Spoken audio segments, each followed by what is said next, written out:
ગોટો ચડ્યો તો ટેબ્લેટ સારું થઈ જાય. અને મને એપેન્ડિક્સ થયું છે, ઓપરેશન કરવું જ પડે. હવે એમાં પક્ષપાત છે? રોગ જુદા. દાખલા તરીકે બેને ભજીયા ખાવાથી થયું હોય, પણ મને 6 મહિનાથી થયું હોય ને એને સવારથી થયું હોય, તો મને અઠવાડિયું દવા લેવી પડે ને એક ટેબ્લેટ સારું થઈ જાય. માથાનો દુખાવો હરખા જ હોય, પણ એ દેખા હરકું, પણ એના પ્રકાર જુદા જુદા હોય છે. ચશ્મા આવ્યા હોય ને તોય માથું દુખે, પેટ સાફ ન આવ્યું ને તોય માથું દુખે, ટાઈફોઇડ થયું ને તોય માથું દુખે. બધાને દવા એક સરખી નથી હોતી. એમ ભગવાન અને સંતને આપણી કસર ટાળવી છે, આપણે રોગ ટાળવા છે. તો એકને માન આપીને માન ટાળે, એકનું અપમાન કરીને માન ટાળે. એકને પ્રસાદ આપીને સ્વાદ ટાળે, બીજાનો પ્રસાદ ન આપીને સ્વાદ ટાળે.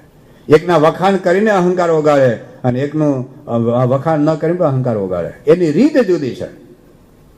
રીત દરેકનો, કારણ દરેક દર્દી જુદા છે, દરેક દર્દીની રોગની તીવ્રતા જુદી જુદી છે. એટલે દરેકની દવા જુદી જુદી હોય ને, આમાં તુલના હાલે જ નહીં. સરખામણી અધ્યાત્મ માર્ગમાં ચાલે જ નહીં, ચાલે જ નહીં. એકને વીઆઈપી ટ્રીટમેન્ટ આપી, એને કેમ બે હરકી સેવા કર્યું, બે હરકી સેવા કરીને તમે બાપા પાસે જાઓ, એકને હાર પહેરવાનું તમારે સામે જોવે નહીં, તો કેમ એવું કર્યું? એનું તો પોતાના એવું છે જ ને, એને બધાનું કલ્યાણ કરવું છે. પણ છતાંય આ એમને રીત છે, આ એની પદ્ધતિ છે. એટલે સૌનો વિચાર બસ એ જે કંઈ કરે છે મારા હિત માટે છે, અનંતના હિત માટે છે. અને મારી પાસે કોઈ સ્વાર્થ નથી, હું એનું દુશ્મન નથી, મેં એનું કંઈ બગાડ્યું નથી અને એને કંઈ મારું બગાડવું નથી. તો આવો એક શુભ વિચાર, સૌનો વિચાર હશે ને, કારણ કે આપણામાં દેહ ભાવ છે એટલે મનુષ્ય ભાવ આવશે. મહારાજ લખ્યું છે અંત્યના 35મા વચનામૃતમાં કે આપણી જ્યારે પ્રકૃતિ મરોડે ને ત્યારે એમાં આપણને મનુષ્ય ભાવ આવે, પણ એ વખતે પોતાનો વાંક કાઢવાનો કે મહારાજ આપ બરાબર, સ્વામી આપ બરાબર, પણ મારું મનનું ધૈર્ય ન થયું, મારી પ્રકૃતિ મરોડી એટલા માટે મને આપના મનુષ્ય ભાવ આવ્યો છે. પણ આપ તો નિર્દોષ છો, આપ દિવ્ય છો. કારણ આપણામાં છે એટલે થોડું આવશે જ, પણ એ વખતે ભગવાનમાં દોષ નહીં પલટવાનો, સ્વામીમાં દોષ નહીં પલટવાનો. મારું કંઈક અજ્ઞાન છે, મારી કંઈક અણસમજણ છે, મારું કંઈક દેહભાવ છે, મારો કંઈક અહંકાર છે, મારી કોઈક ઈર્ષા. જો જીવા ખાચર પોતાનો વાંક ન જોયો, પોતાનો વાંક જોયો હોત કે ભાઈ મહારાજ દાદા ખાચાના વખાણ કરતા હતા, જીવા ખાચાના વખાણ ન કર્યા, બરાબર. પણ એ વખતે જીવા ખાચર જો પોતાનો અવગુણ લીધો હોત કે મારી ઈર્ષાને લીધે મને ભગવાનમાં મનુષ્ય ભાવ આવે છે, તો પ્રશ્ન ન થાય, તો ન થાય. પણ જો પોતાનો અવગુણ લીધો તો ન આવે. તો એવી રીતે જયારે જયારે પ્રસંગો બને, અલિયા ખાચારે મહારાજનો અવગુણ લીધો, પોતાનો અવગુણ ના લીધો. પોતાનો અવગુણ લીધો મારો અહંકાર છે એટલે મને એમાં મનુષ્ય ભાવ આવ્યો, મારો અહંકાર ન હોય તો મનુષ્ય ભાવ ના આવે. તો એમ દરેક વખતે પોતાનું અવગુણ દેખાય. મહારાજ અંત્યના 35માં સમાધાન આપ્યું છે કે આપણો દેહ ભાવ છે, આપણી પ્રકૃતિ મરોડ છે, મનુષ્ય ભાવ આવશે, પણ એ વખતે પોતાનો વાંક કાઢવાનો, બસ એ વાત સમજાવી છે. અને બીજી એક અગત્યની બાબત હોય, આપણને વધુ પ્રેરણા મળી શકે એ વાત હોય તો ઉત્કૃષ્ટ જે પ્રસંગો હોય, જેને કટોકટીના સંજોગોમાં દિવ્ય ભાવ રાખ્યો હોય, એવા ઉત્કૃષ્ટ પ્રસંગોનું જો આપણે મનન, ચિંતન, વાંચન, ગોષ્ઠી એની કરીએ ને, તો આપણને પણ એવા દિવ્ય ભાવ રાખવાની દ્રઢતા થાય. જ્યારે જ્યારે પ્રમુખ સાહેબ મહારાજ મનુષ્ય ભાવ, દિવ્ય ભાવની વાતો કરે ને, ત્યારે થોડાક પ્રસંગો એને જીભ ઉપરથી આમ છૂટી જાય, આમ સાહજિક રીતે નીકળી જાય. એક છે સીતાજીનું દ્રષ્ટાંત. ગમે ત્યારે બાબા મનુષ્ય ભાવ, દિવ્ય ભાવની વાત કરતા હોય તો સીતાજીની વાત આવી જ જાય. શું વાંક હતો સીતાજીનો? ચાલો, અગ્નિ પરીક્ષામાંથી પાસ થઈ ગયેલા ને, અને એકચ્યુઅલી રામ ભગવાનને જંગલમાં જવાનું હતું, સીતાજીને ક્યાં જવાનું હતું? આજે તો જાય જ નહીં. મને કોમ્પ્યુટર આવડે છે, જોબ કરી જાણ ટીપાને, હું કામ આવું? અને 14 વર્ષ સુધી રાજ હું કામ જોવે? લગ્ન નો કરી નાખે બીજે. એટલે સીતાજીને જવાનું હતું જ ને, છતાં સીતાજી ગયા અને એમાં રાવણ ઉપાડી ગયો, અને છતાં એનો સંકલ્પ નથી થયો રામ સિવાય, અને એમ છતાં અગ્નિ પરીક્ષામાંથી પસાર કર્યા. એમ ન થાય કે તમારો વિશ્વાસ નથી તો લગ્ન હું કામ કરે મારી યારે? અગ્નિ પરીક્ષામાંથી પસાર થયા એટલે કોઈ સંકલ્પ નહોતો રામ સિવાય, છતાં એક ધોબીના કહેવાથી રામ ભગવાને સીતાજી મોકલી આવ્યા. બાબા કહે છે ને, સીતાજી પેલા ધોબીને ગાળો દેવા, એટલે ધોબા તારે હું છે મારા ઘરની માથાકૂટ કરે. અને સીતાજી ધાર્યું હોત તો એ ધોબીનું માથું કપાવી શક્યા હોત? કશું જ નહીં. બસ રામની ઈચ્છા છે, ભલે ધોબીના કહેવાથી, રામને ઈચ્છા છે તો એ ગયા જંગલમાં. અને વર્ષો પછી જયારે લવકુશનો પ્રસંગ બન્યો, ફરી વખત રામ ભગવાન આવ્યા કે હાલો હવે અયોધ્યામાં. હવે નથી આવું, હવે બસ ભગવાન મને પૃથ્વીમાં માગ દે. અને પૃથ્વીમાં જયારે સમાતા હતા એ વખતે સીતાજી બોલ્યા કે જન્મો જન્મ મને રામ જેવા પતિ મળે. અત્યારે હું કહે કે હાથ જન્મે કાળ મુખો ભટકાય નહીં, હાથ જન્મ્યા કાળ મુખો ભટકાય નહીં. પણ એમને રામ ભગવાનમાં મનુષ્ય ભાવ આવ્યો નથી. એક દર્શન બાપા આ બોલે છે, વગર વાંકે કાઢી મૂક્યા. એમ થાય કે મંદિરમાં આપણો વાંક ન હોય ને સ્વામી કે આમ છે, એમ થાય આપણો તો વાંક જ હોઈએ. આપણે ક્યાં સીતાજી જેવા શુદ્ધ છીએ? આપણે તો વાંકથી ભરેલા જ હોઈએ, આમ ચોટલી સુધી ડૂબેલા હોઈએ, આપણે ગટરમાં જ હોઈએ સ્વભાવની. પણ છતાંય આપણને આમ થાય ઉલટાનો આપણો ખામી જોવાને બદલે આપણો દોષો જોવાને બદલે એમાં દોષો જોઈએ. બીજું દ્રષ્ટાંત સ્વામી બ્રહ્માનંદ સ્વામીને આપે છે. શું બ્રહ્માનંદ સ્વામીનો ભોગ હતો? એની જવાહરલાલ એ વખતે 5 કરોડની મિલકત છોડીને નીકળેલા. ગુજરાતમાં જ્યાં જાહે ત્યાં જાહે, એટલું ભવ્ય સન્માન બધું જ હતું. પણ એ બ્રહ્માનંદ સ્વામી મહારાજને કીધું કે મહારાજ એવું પ્રકરણ થયું કે બધાને સરખું કંતાન આપવું. બ્રહ્માનંદ સ્વામી અમારા કેપી સ્વામી જેવા દાડા, એટલે હવે એ પહોંચી ન વળે. એટલે પછી કઈ મહારાજ આ શરીર ઢંકાતું નથી, 1 વેદ વધુ આપો. તો કે નહીં મળે. કારણ કે મહારાજ મારે મોશોક માટે નથી જોઈતું, હું ક્યાં ટેલિકોટનું કાપડ માગું છું, કંતાન માગું છું. તો કે નહીં મળે. કારણ કે મહારાજ શરીર ઢંકાતું નથી, કે પાતળું કરો. પછી હોલી થોડું નખાય, છોલી નખાય, રંધો મારી ગમે તેમ કરો. મેં ક્યાં કીધું જાડું કરજો, પણ મહારાજ તમે સમજો તો ખરા, જાડું થઈ ગયું, હવે હું કરું હું. કપડું નહીં મળે, કંતાન નહીં મળે, ગમે તેમ કરો. બ્રહ્માંડ સ્વામી ચારે બાજુ જોવા લાગ્યા. તો મહારાજ પૂછે શું જુઓ? બ્રહ્માંડ સ્વામી કે મહારાજ નખ જેટલી બીજી પૃથ્વીમાં બીજો ભગવાન નથી તમને છોડીને જતો રહે. મહારાજ પછી ભેટી પડે, કંતાન આપ્યું. આપણે તો બીજે ચા પીવડે ને, ખાલી ચા નો કપ તોય છોડીને જતા રહે. બોલો, અહીં તો કોઈ વ્યવસ્થા સાચવતું જ નથી. અને ત્યાં તો એ વીઆઈપી ટ્રીટમેન્ટ, અને બેનો પાસે ચા આપવો આવે. બેનું જાદનું ભાતની ટ્રીટમેન્ટ દુનિયાભરમાં મળે છે. અહીં તો અપમાની થાય, ઉપેક્ષા થાય, તિરસ્કાર થાય, બધું થાય. ગુણાતીતાનંદ સ્વામી કહ્યું બીજે મશરૂના ગાદલામાં ઉડાવે ને તો નરકમાં નાખે. અને આવા સંત એ દરરોજના 5 ખાસડા મારે ને તો અક્ષરધામમાં લઈ જાય. વિશ્વાસ આવે તો ને વિચાર તો કરો. બીજી બાજુ ગાયકવાડ સરકાર અને 25 ગામનું પરગોનું આપવા ત્યાં, રાજ કવિ બનાવવા ત્યાં, હાથી ઘોડા પાલખી આપવા ત્યાં, અને આ બાજુ મહારાજ 1 વેદ કંતાન નો આપે. અને છતાં મહારાજના શું દિવ્ય ભાવ હશે ને. બ્રહ્માનંદ સ્વામીના પ્રસંગ આપણે જોઈએ ને તો ખબર પડે. એક વાર બ્રહ્માનંદ સ્વામી મહારાજ એવો નિયમ કાઢ્યો. મહારાજ ભાતના નિયમ કાઢતા. મહારાજે નિયમ એવો કાઢ્યો, મને પૂછ્યા કોઈ દર્શન કરવાનું આવું. બધા પરમહંસોનું તો મહારાજ એક જ જીવન. એને કે ટીવીનું શોખ નહોતું, ગરબાનું શોખ નહોતું, રાજકીયનું શોખ નહોતું. આપણે તો ઘરમાં હોય ને તો પછી 2 જણા ભેગા આમ બે હોય ને હા મામા તોય સુખ આવી જાય, કે ટીવી જુઓ તો સુખ આવી જાય, બહારમાં થોડું જઈ આવો. પણ મહારાજને પરમહંસોનું સંતોનું સુખ શું? અમારું શાનું સુખ? બાપા એ જ અમારું સુખ, એ જ અમારો આધાર. એટલે પછી બ્રહ્માંડ સ્વામીને તલપ લાગી કે મહારાજના દર્શન કરી આવું એમ. અને ગરડાની સીમમાં આવ્યો. આપણે મહારાજે કાયદો જ હતો, પૂછ્યા વગર પાછું કાયદામાં મહારાજ કડક બહુ. એટલે પેલા ખેડૂતને કીધું તું મહારાજને પૂછ્યા જાને કે બ્રહ્માંડ સ્વામીને દર્શન કરવાની ઈચ્છા છે તો આવે. મને કે હું ન જાઉં. કેમ? મારા ખેતરમાં પાણી પાવું છે, કોષ આપું છું. કે તારો કોષ હું હાંકીશ, જા તું પૂછી આવ. એટલે કે સારું, પણ જો કોષ આપજો પછી 2 નો જતા, માળા નો પહેરવા માંડતા. કે સારું. હવે તો ગયા, પણ બ્રહ્માંડ કોષ હાંકતા થોડો આવડે. કોષની ખબર નહીં હોય. કુવામાં ખબર, જૂના માણસને ખબર હશે, કોષ આમ બળદ હાંકે અને પાણી બહાર કાઢે. એટલે પછી બ્રહ્માંડ સ્વામી એવું કઈ આવડે નહીં. પણ બ્રહ્માંડ સ્વામી સામર્થ્ય ને તો સંકલ્પ કર્યો, કુવામાં પાણી ઉભરાણું. પાણી ઉભરાણું તો આખા ખેતરમાં પાણી પાઈ દીધું બેઠા. અને પછી પેલા મહારાજને પૂછ્યા કે મહારાજ બ્રહ્માંડ સ્વામીને તલપ લાગે છે તમારી, તમારા દર્શનની બહુ ઈચ્છા છે. મહારાજ કે મારીને કાઢી મૂકો. ખેડૂત ભાઈ તમે કાઢી મૂકો પણ મારવાનું તમને હું તલબ ઉપડીશ? તમને હું શોખ જાગ્યો મારવાનો? ના, મારીને કાઢી મૂકો, મારી આજ્ઞા પાડી દેજા. એટલે ખેડૂતો આવ્યો અને આવીને જોયું તો ખેતર આખું પાણીથી ભરાય પી જ ગયેલું. હારું કે 2 મહિના સુધી કોષ આકત નતું, આ ખેતરમાં પાણી ન જતું. આ બ્રહ્માંડ જોઈને ભગવાન જેવો તો આ જ છે. અને આ મારે 2 મહિનાનો પુરુષાર્થ ઘટાડી દીધો. અને બ્રહ્માંડ સાહેબ પૂછ્યું શું કીધું મહારાજે? કે મહારાજે ઘણું કીધું, પણ હું કરું કેમનું આ બધું? મારું ખેતર તમે પાઈ દીધું, આ 2 મહિનાનો દાખલો ઓછો થઈ ગયો મારો. પણ હું કીધું કે ને કે મહારાજ એવું કીધું મારીને કાઢી મૂક. બ્રહ્માંડ સાહેબ લે મને માર લે. પણ કેમનો મારું? આ ભગવાન જેવા તો તમે છો. પછી બ્રહ્માનંદ સ્વામી એક પત્ર લખી આપ્યો, સોનો ચતુર સુજાણ, સોનો ચતુર સુજાણ એમ ન ઘટેટીના નાથને. ગેજા મહારાજના કીર્તન આપ્યા. મહારાજે કીર્તન વાંચ્યું, મહારાજની આંખમાં આંસુ આવી ગયા. બોલાવો બ્રહ્માનંદ સ્વામી ભેટી પડ્યા. હવે આપણને કેવું છે, આવું થાય તો શું થાય? બાપાએ લંડનમાં આવ્યા, દર્શન કરવાનો ચાન્સ ન મળે તો શું થાય? આપણું હવે કાર્યક્રમ કેવા ખબર છે? બાપાએ 1.5 કલાક પૂજા કરતા હોય તો ન આવે. આપણે આપણી મેળે ઉઠવાના. 9 વાગે 9:30 વાગે ઉઠીએ ને પછી 10 વાગે આવે, બાપા સંતો મને દર્શન કરાવો. હું તો જૂનો, હું તો શાસ્ત્રીજી મહારાજ નો યોગી બાપા મને સામેથી બોલાવતા અને તમે મને દર્શન કરવા નથી દેતા. હવે યોગી બાપાના જમાના ગયા. હવે સ્વામી તો 84 વર્ષ છે અને આટલા સંતો છે, આટલા હરિભક્તો છે, એટલી મોટી સંસ્થા છે, આટલી બધી મિટિંગો આખી સંપ્રદાયનું આવ્યું છે ને એના હાથમાં છે.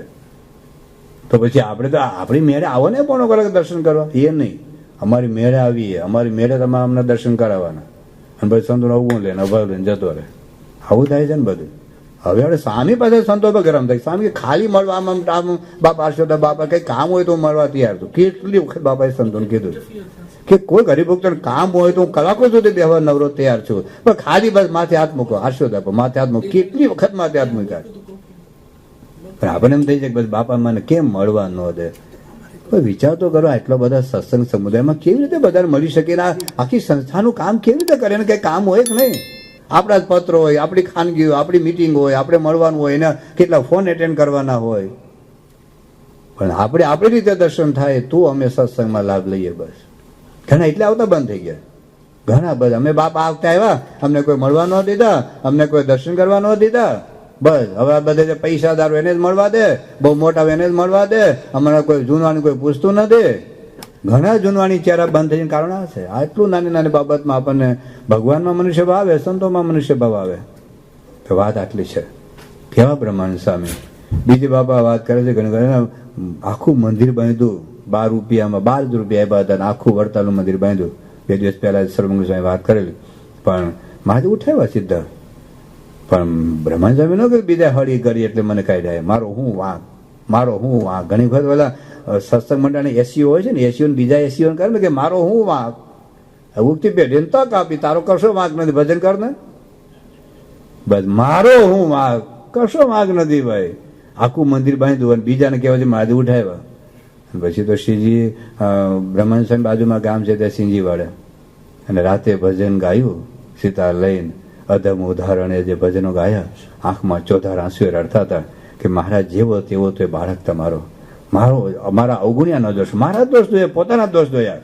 અને મારે ત્યાં પ્રગટ થયાની સિતાર પકડી કે બ્રહ્માનંદ સ્વામી તમારામાં કોઈ વાંક નથી, તમારી કોઈ ખામી નથી, તમારો દોષ નથી કોઈ. હું તમને મારી મૂર્તિનું સુખ આપવા માટે મેં તમને સાથે લીધા છે. આ પ્રસંગો. અને બાપા ઉઠાવ્યા હમણાં. હવે રોડા સ્વામીને મંદિર બાંધ્યું જ્યેષ્ઠનું, ઉઠાવ્યા. હાલો બધું કરવાનું. સુરતમાં પ્રતિષ્ઠાન 6 મહિનાની વાર હતી. 1984 દાખલો કરતા હતા કોઠારી, અને પ્રતિષ્ઠાન 6 મહિનાની વાર હતી. બાપા ઉઠાવ્યા, હાલો બીજા મૂકી દીધા ઉત્તમ પ્રકાશ સ્વામી. આ તો ગમે ત્યારે ગમે તેને બદલે, એ તેની રીત જ છે ને. એટલે એમાં આપણને જે દિવ્ય ભાવ રાખવો એ બહુ અગત્યનું છે. પણ આવા પ્રસંગો જાણી રેખા હોય, વિચારી રેખા હોય તો આપણને કંઈક, આપણને આવા કટોકટીના સંજોગોમાં આપણને વિચાર આવે કે આપણી પણ આ સાધના છે. પછી બીજું બાપા એક મૂળજી બ્રહ્મચારીનું પણ દ્રષ્ટાંત આપે છે, એ આપણે બધા જાણીએ છીએ. કોઈ વાંક નહોતો પણ છતાં મહારાજે વિમુખ કરી દીધેલો. ખાલી મોજડી અને પેલો બહુ માગતો હતો એટલે આપી. બધું મહારાજ કે તમે બસ મેં કામ હોય પણ તમે બીજાને કેમ આપી? વિમુખ. અને વિમુખ પછી બાજુ ચંપલ નહીં પહેરવાના, બૂટ પહેરવાના નહીં, ગળું ચીકણું ખાવાનું નહીં. હવે તમે જેને છૂટા છેડે આપી દીધા હોય એ પછી તમારો નિયમ પાડે? તમે જેને મોકલી આવ્યા એ તમારા નિયમ પાડે? તમે કાયદો કામ પાડે. પણ મૂળજી બ્રહ્મચારી પાસે મહારાજના નિયમ પાડે. આખો પ્રસંગ આપણે જાણીએ છીએ. આવા પ્રસંગ. બીજો બાપા એક દ્રષ્ટાંત આપે છે નિર્ગુણદાસ સ્વામીનું. શાસ્ત્રી મહારાજ વખતના જે નિર્ગુણદાસ સ્વામી, અરે શાસ્ત્રી મહારાજને બે જે બાટકે ને ઘણી વખત આપણને એવું લાગે. અને નિર્ગુણદાસ સ્વામીનું બધું મનનું તોડે જ શાસ્ત્રી મહારાજ, બધું મનનું તોડે. પણ નિર્ગુણદાસ સ્વામીને શાસ્ત્રી મહારાજમાં સંપૂર્ણ દિવ્ય ભાવ. તો આવા ઉત્કૃષ્ટ પ્રસંગો આપણે જાણી રાખ્યા હોય, એનું મનન કર્યું હોય, ચિંતન કર્યું હોય, તો આપણા જીવનમાં જયારે આવા પ્રસંગો બને ને તો આપણને થોડીક સ્થિરતા, થોડું આમ ડગમગાટ તો થાય, આમ થોડું હલે તો ખરું, પણ પાછું સ્થિરતા આવી જાય આવા વિચારો રાખ્યા હોય તો. અને છેલ્લી બાબત છે પ્રાર્થના. પ્રાર્થના સિવાય આપણને આપણે ગમે એટલી તૈયારી રાખી હશે ને કારણ કે પેપર ક્યારે કેવું નીકળવાનું ખબર જ નથી પડવાની. ક્યારે પેપર કેવું કેટલા માર્કનું નીકળવાનું કંઈ ખબર જ નથી, એનો કોર્સ જ ખબર નથી. એટલે બસ પ્રાર્થના. અને જ્યારે જ્યારે કદાચ મનુષ્ય ભાવ આવી જાય તો સમાધાન કરી લેવું. આમાં બહુ લાંબુ નહીં ચલાવવાનું. આવી જવાય, આપણે દેહ ભાવ છે તો મોટા સંતોને મળી લેવાનું, સદગુરુ સંતોને મળી લેવાનું, કંઈક બીજા સાથે મળી થોડુંક મનનું સમાધાન કરી લેવું. તાત્કાલિક સારવાર, અમુક બીજા રોગની થોડીક દૂર સારવાર થાય ને 2 મહિના અઠવાડિયા પછી ચાલે. પણ દાદર થયું હોય, ગુમડા થયા હોય, માથું દુખતું હોય, પેટમાં દુખતું હોય, ટીબી થયો હોય, કેન્સર થયું હોય, બીપી હોય, હાઈ હોય કે લો હોય, અને હાર્ટ એટેક આવ્યો હોય, તો પેલી સારવાર કોણ કરું? કેમ ગુમડા થયા જાય કે પેલા ગુમડા મટાડી દઉં, પછી દાદર મટાડી દઉં, પછી માથાનો દુખાવો મટાડી દઉં, પછી પેટનો દુખાવો મટાડી દઉં? અરે મરી જઈશ તું.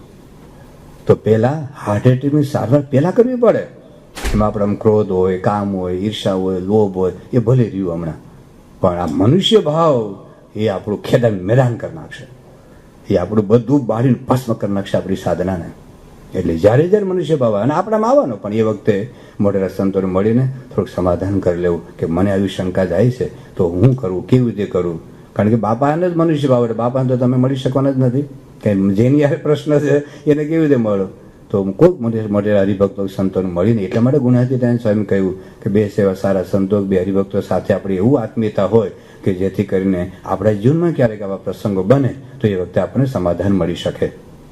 તો આ એક નિર્દોષ ભાવ અને દિવ્ય ભાવની ભક્તિ છે, એના ઉપાયો છે, અને ખૂબ ડિટેલમાં નિરૂપણ વચનામૃત રહસ્ય ભાગ 4માં કરેલો છે.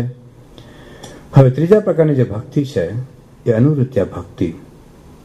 યોગી બાપા આ ખૂબ બોલતા અનુવૃત્યા ભક્તિ, આજ્ઞા એ જ ભક્તિ, મરજી પાડવી. અને મહારાજે પણ લખ્યું છે કે ભગવાનનું ગમતું કરવું એ ભક્તિ છે. જેતલપુરના 3જા વચનામૃતમાં મહારાજે આ વાત કરી છે, અને પ્રથમના 76માં વચનામૃતમાં પણ આ વાત કરી છે કે પંચ વર્તમાન યુક્ત હોય અને એનું ગમતું મુકાવીને અમારું ગમતું કરાવીએ, અને છતાં દેહ પર્યંત મૂંઝાય નહીં, એવી જે ભક્તિવાળો, એની વિશે અમારે વગર કર્યું હેત થાય છે. તો ટૂંકમાં ભગવાનનું ગમતું કરવું, સંતનું ગમતું કરવું, એની અનુવૃત્તિ, આજ્ઞા એ પાળવી એક ભક્તિ છે. તો એ ભક્તિના પણ લાભ મહારાજે વચનામૃતમાં બતાવ્યા છે કે પેલો લાભ તો શું કે ભગવાન અને સંતની જેટલી આજ્ઞા પાડીએ એટલો આપણા પર રાજીપો થાય. પ્રથમનું 25મું વચનામૃત મહારાજ આવા સમજાવે છે કે ભગવાનની જેટલી આજ્ઞા પાડી એટલો આપણા પર રાજીપો થાય. પ્રથમના 78માં સંતની વાત કરી છે. ભગવાન અને સંતની આજ્ઞા પાડીએ, કદાચ ભલે દૂર મૂકી આપણને, દર્શનનો લોભ નહીં રાખવાનો. મારે જેવું કીધું, દર્શનનો લોભ પણ નહીં રાખવાનો, પણ એ આજ્ઞા પ્રમાણે જો આપણે વર્તીએ તો ભગવાન અને સંતનો રાજીપો થાય. અને બાપા કે ભગવાન કે સંત રાજી થઈ જાય કશું બાકી રહેતું નથી. એ જો રાજી થઈ જાય ને તો મારે પ્રથમના 98 લખ્યું ગમે તેવું ભૂંડું પ્રારબ્ધ રૂડું થઈ જશે. અને મધ્યના 45માં એવી વાત કરી કે કદાચ નરકમાં ગયા જેવું તમારું પ્રારબ્ધ હશે, પ્રારબ્ધ ટળી જશે અને પરમપદની પ્રાપ્તિ થશે ભગવાન અને સંત રાજી થાય તો સંતને રાજી કરવાના, ભગવાનને રાજી કરવાનો આ ઉપાય કે એમની આજ્ઞા. બીજી બાબત છે કે ભગવાન અને સંતની જો આજ્ઞા પાડીએ તો આપણા દોષો બળે, આપણા સ્વભાવ ટળે, આત્મારૂપ થવાય, બ્રહ્મરૂપ થવાય. મહારાજ લખ્યું મધ્યના 51માં વચનામૃતમાં કે સત્પુરુષની આજ્ઞા પ્રમાણે વર્તન એ આત્મસત્તારૂપ. બાપા કેટલી વાર વાત બોલે કે આજ્ઞા પ્રમાણે વર્તો તો આત્મસત્તારૂપ, સેજે આત્મસત્તારૂપ થવાય, જેની જેટલી આજ્ઞા પડાય એટલી. બીજું ગુણાતીતાનંદ સ્વામીની વાતમાં કહ્યું કે કોટી જન્મે કસર ટળો આજે ટળી જાય. શું કીધું? કોટી જન્મે કસર ટળો આજે ટળી જાય. જો ખરેખર સાધુ મળે અને કહે તેમ કરે તો બહુ ઈઝી છે સાધના, કઠણ છે જ નહીં. છેલ્લે દિવસે તમને બહુ અનુભવ થશે કે આપણી સાધના હાવ હેલી છે. હાવ સહેલી જ છે ને. કરોડ જન્મે જે કસર ટળો એક આજ્ઞા પડવાથી ટળી જતી હોય. બાબા બોલ્યા છે, આમાં લખ્યું છે, વાંચજો કે એક મોટા પુરુષની આજ્ઞાથી રવિ સભા, યોગી બાપાનું વાક્ય વાંચ્યું, યોગી બાપા એવો વાત કરી છે કે રવિ સભા ખાલી યોગી બાપા આજ્ઞા પાડે થોડીક તો પણ આપણું કેટલું બધું એ કામ એ થતું હોય છે. અમારી આજ્ઞાથી, પેજ નંબર 290, વચન રહસ્ય ભાગ 4. અમારી આજ્ઞાથી રવિવારની સભા ભરી તે હા ગળથલ થયું, તે રાજીપો થઈ ગયો તેમાં તમે ફક્ત 1.5 કલાકનો ભોગ આપ્યો, બીજો કશો ભેળો વેઠવો પડતો નથી અને સંતનો રાજીપો મળી જાય છે. એમ સત્પુરુષના વચને કરીને અલ્પ વર્તવાથી રાજીપો થઈ જાય. માટે આટલો દાખલો તો કરવો જ. રવિવારની સભા અચૂક ભરવી, કાલા ઘેલા જેવા આવડે તેવા ગુણ ગાવા, એ જ હા ગળથલ. આજ્ઞા પાડવામાં અત્યારે મોટા પ્રશ્નો અત્યંત રાજીપો. નહીં રાજીપો થઈ જાય તો એની કૃપા દ્રષ્ટિથી સ્વભાવ ટાળવાના. ગુણાતીતાન સ્વામી કહ્યું અનંત વર્ષોથી સાધના કરે પણ મોટા પુરુષની કૃપા દ્રષ્ટિ લેજર રહી જેવી છે. લેજર રહી છે ને લોકોનો પાટલો બે ભાગ કરી નાખે. એમ કૃપા દ્રષ્ટિ થાય ને તો આપણા સ્વભાવ એ જીવમાંથી જુદા કરી દે. એ રાજીપો થાય તો એ મહારાજે આ બધી વાત કરી છે. તો એને બ્રહ્મરૂપ થવાય, દોષો ટળે. મહારાજે આ સારંગપુર, નવું સારંગપુર 18 બધા વચરામતની અંદર આ વાત કરી છે. વરી ગુણાતીતાન સ્વામી કહે છે કે સાધન મનને જાણે કરે છે ત્યાં સુધી મનનું રાજ મળતું જ નથી. માટે ભગવાને સાધુ કહે તેમ કરવું, 11 નિયમમાં રહેવું, એમાં મૂળ નાશ પામે છે કહેતા વાસના સ્વભાવ દોષમાં આવે છે. બાપા વાત કરે છે પ્રમુખ મહારાજ, પેજ નંબર 292 ઉપર બહુ અદભુત વાત કરી છે પ્રમુખ મહારાજે કે જેટલી આ વાત કરેલી અમારી સંત શિબિરમાં, મધુવન શિબિરમાં, એ વખતે બાપા વાત બોલેલા કે જેટલી આજ્ઞા પાડે એટલા બ્રહ્મરૂપ થવાય. આજ્ઞા પાડીએ તો કોલસામાંથી હીરા જેવા થવાય. આપણું કલેવર બદલાઈ જાય, બ્રહ્મરૂપ થઈ જવાય. આજ્ઞાથી જ પરિવર્તન થશે અને બ્રહ્મરૂપ થવાશે. એમાં જ સુખ, શાંતિ અને દિવ્ય અનુભવ થશે. જ્ઞાન, વૈરાગ્યાદિક અનેક ગુણો આવશે. પોતાનું પરિવર્તન કરવા માટે મન ધૈર્ય મૂકવું અને સત્પુરુષને આજ્ઞા પાડવી એ જ એક ટેકનિક છે. જીતમ જગત કેન મનહુયન, મન જીત્યું અને જગત જીત્યું. જગત એટલે આપણામાં રહેલા કામ, ક્રોધ, સ્વાદ, સ્નેહ, અહમ, મમત્વ વગેરે સ્વભાવ. એ જીતવા માટે પહેલામાં પહેલું મનનું ધૈર્ય મૂકવાનું છે. મનના ઠરાવો મૂકવાના છે. મનના ઠરાવો ફેરવી નાખો તો જગત જીતાઈ જાય. ટૂંકમાં આ બાબત છે. કેટલી સહેલું છે. આ બ્રહ્મરૂપ થવા માટે ઊંધે માથે લટકવાનું નથી. ખાલી એક રવિ સભા કે અઠવાડિક સભામાં આવવાનું છે. પણ એમાં આપણને 1:75 એટલે આપણને નથી આવતું. બોલો કેટલા વર્ષોથી ભૂંગળા વગાડે છે. અમારા કે હૈયાના હાર, આપણા ગુજરાતના બધા સરમુખ સ્વામી કહે છે ને, હૈયાના હાર પણ દેખાતા નથી. અહીં કોઈ ક્યાં હંતા ગયા ને ક્યાં હુઈ ગયા છે બધે ખબર જ નથી પડતી. પણ થોડોક દાખલો કરો. ઘણા બધા હરિભક્તો કેટલી બધી આજ્ઞાઓ પાડે છે. મેં વાત કરેલી પેલા ઓકલેના જયેશભાઈ 6 કલાકનું ડ્રાઇવિંગ કરીને 2 કલાકની સભા કરે છે. તો આવું નહીં કરવાનું. આપણે કરવાનું. આજ ભેગું આવશે, આજ લેખે લાગશે તો આજ્ઞા એ વાત કરી છે. બીજી વાત મહારાજે કરી કે આજ્ઞા પડવાથી સાનિધ્યનો અનુભવ થાય. ભલે ભગવાન દૂર હોય. એટલે બાપા અત્યારે બોચાસણ છે, પછી આજ્ઞામાં રહેતા હશો તો બાપા તમારી સાથે છે એવો અનુભવ થશે. મહારાજે આ વાત કરી છે પ્રથમનું 73મું વચરામૃત કે આજ્ઞાથી હજારો ગાવ દૂર હોય તોય ભેગો છે, અને ભેગો સ્ટાફમાં રહેતો હશે, આજ્ઞા લોપતો હશે તો લાખ ગાવ દૂર છે. પ્રથમનું 73મું વાંચજો. કાર્યનો 11માં પ્રશ્ન પૂછ્યો કે મહારાજ કે જે પંચ વિશે કહીને ભગવાનમાં બંધાણ હોય, ભગવાનના દર્શન, ભગવાનનું સુખ, ભગવાનનો સ્પર્શ, પણ એ ભગવાન આજ્ઞા કરે તો દૂર જવું કે નહીં? કારણ જાય તો ભગવાનના દર્શનનો લાભ ન મળે, અને જો ન જાય તો આજ્ઞા લો ભાઈ શરૂ કરું તો શું કરવું? મહારાજ કે જવું.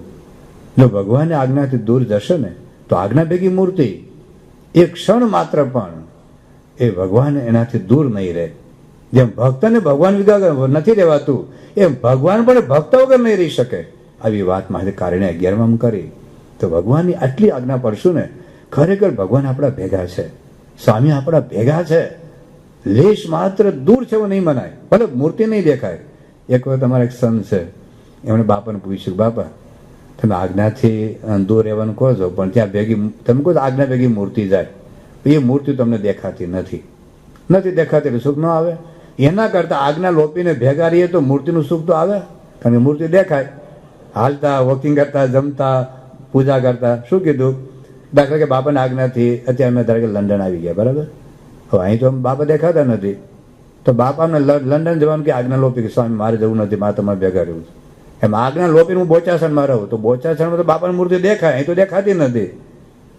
તો એને પૂછ્યું એવું કે દૂર જઈએ આજ્ઞાથી, મૂર્તિ તો દેખાતી નથી, સુખ આવે નહીં. તો એના કરતા આજ્ઞા લોપીને ભેગા રહેવું નહીં સારું? બાબા કે આજ્ઞા લોપીને ભેગા રહે તો સુખ ન આવે, સુખ ન આવે. આજ્ઞા પાડીને દૂર જાય, ભલે મૂર્તિ ન દેખાય, પણ એ સુખ આવે.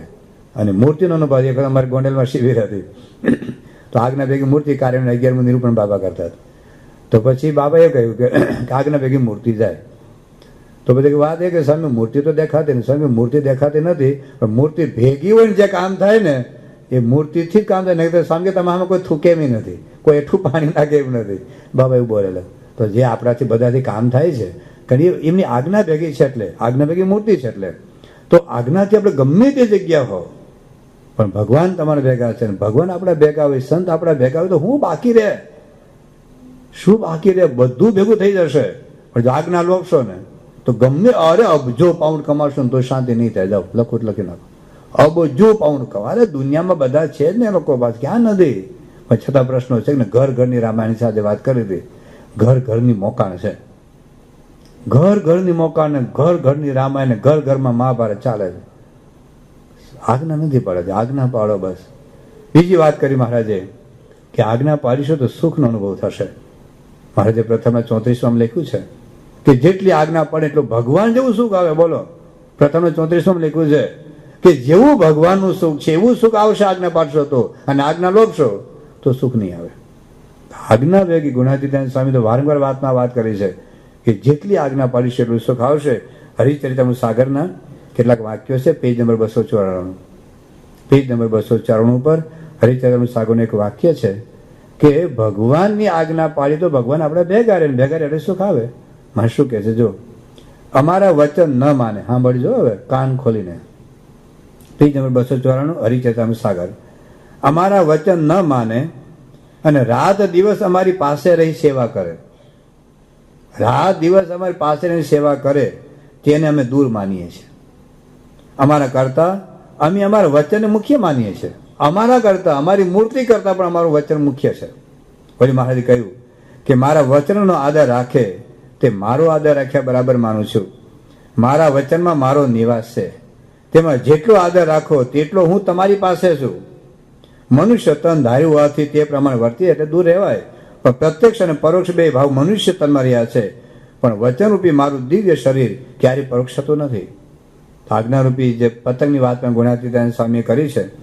પછી મહારાજ કહે છે, હરિચરિતામૃત સાગરમાં કહે છે કે અમારા જે વચન છે તેને અમૃત જેવા માનવા, તેને જે વિષ માને છે તેને વિષનું ફળ મળે છે. અમારા વચન સુખદાયી છે. મૂર્તિના સુખ કરતા વચનના સુખને અમે અધિક માનીએ છીએ. બાપાની મૂર્તિનું સુખ કરતા પણ બાપા સામે બેઠા હોય, અને એના સુખ કરતા પણ તમે બાપાને આજ્ઞા પાડો, આજ્ઞા પાડવાનું સુખ વધારે. મહારાજ એવું કહે છે. તો મૂર્તિ કરતા વચનનું સુખ અમે મહારાજ કે વધુ માનીએ છીએ. અમારા વચનથી અધિક સુખ માનવું. તો ગુણાતીતાનંદ સ્વામી પણ વારંવાર કહે છે કે આજ્ઞા લોપે છે કોઈ દિવસ સુખ થાય એવું નથી. કોઈ દિવસ સુખ નહીં થાય. ભલે તમે પૈસા કમાવો, ભલે બંગલા બનાવો, ભલે મર્સિડીઝ ગાડીમાં ભરો, અરે ભલે સોનાના બાથરૂમ થઈ જાય, પણ જો બાપાની આજ્ઞા લોપશો, એક રવિ સભાની, અઠવાડિક સભાની, હા પૈસા તો મળશે. પૈસા તો ગુણાતીતાનંદ સ્વામી કહ્યું માછીમારના ઘરમાં કરોડો રૂપિયા છે. માછીમારના ઘરમાં કરોડો રૂપિયા છે, પણ શું કરશો પૈસા કમાવીને? કે દીકરા બગડવાના, દીકરીઓ બગડવાના, તમારા બેના મન જુદા પડવાના. જો આજ્ઞા પાડશો તો ભગવાન આપણું કામ કરે. બાકી એમનામાં આપણે પછી બાપા પાસે બાપા આ પ્રશ્ન છે ને છૂટાછેડા લેવા પડે, સારું લો જાઓ ત્યારે, તો આ બધું થશે તો મોક્ષ થાય. યોગી બાપાએ કહ્યું મહારાજે પ્રથમ 78માં કે ભગવાન અને સંતની આજ્ઞા પાડશો તો મોક્ષ થશે. અને બીજી વાત કરી કે મન ધાર્યું કરવું તે કનિષ્ઠ છે. મન ધાર્યું કરવું તે કનિષ્ઠ છે, અને ભગવાન અને સંત કહે તેમ કરવું તે શ્રેષ્ઠ છે. ગુણાતીતાનંદ સ્વામીની વાત છે. હું એક્ઝેક્ટ વાત વાંચું છું. પેજ નંબર 297 ઉપર છે.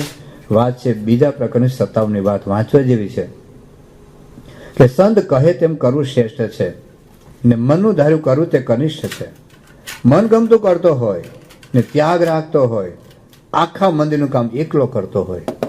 ઘણી વખત આપણે શું થાય છે કે સત્સંગની પ્રવૃત્તિમાં આપણી રીતે કરતા હોઈએ.